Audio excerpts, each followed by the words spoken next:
அவன் வரலாற்றின் மகன்.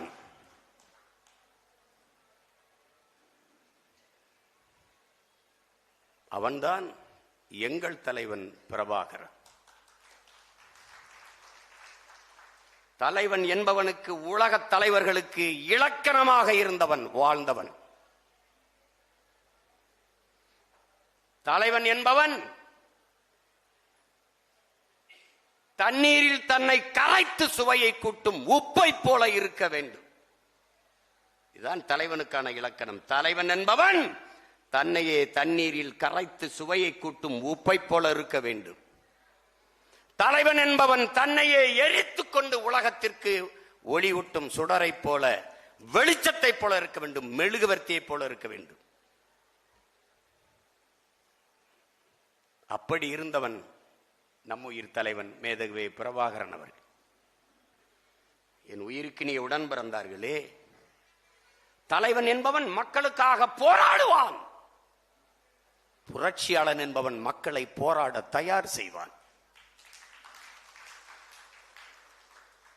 ஆனால் வரலாறு நெடுகிலும் நீங்கள் பார்க்கிற போது மக்களுக்காக போராடிய தலைவனாக இருந்தவன், புரட்சியாளனாகவும் இருந்தவன் அண்ணல் அம்பேத்கர். அதன் பிறகு மக்களுக்காக போராடிய தலைவனாகவும் போராட தயார் செய்கிற புரட்சியாளனாகவும் இருந்தவன் நம் உயிர் தலைவன் மேதகுவே பிரபாகரன் அவர். யார் பிரபாகரன்? பிரபாகரனை கொல்ல வேண்டும் என்று திட்டமிட்டு ஒருவன் அவரை நேரில் சந்தித்து 2 நிமிடங்கள் பேசிக் கொண்டிருந்தால் அவன் எழுந்து முடிவெடுப்பான். இந்த மனிதனுக்காக, இந்த தலைவனுக்காக, இந்த மனுக்காக நாம் சாகலாம் என்று. யார் அவனை கொல்ல வேண்டும் என்று திட்டமிட்டு செல்கிறானோ அவனே முடிவெடுப்பான், இவருக்காக நாம் சாகலாம் என்று. அதுதான் பிரபாகரன்.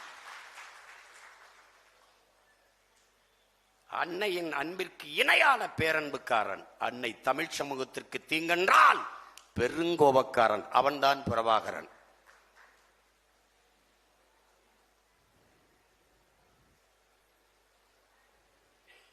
தமிழரின வரலாற்றில் எண்ணற்ற வீர இன முன்னோர்கள்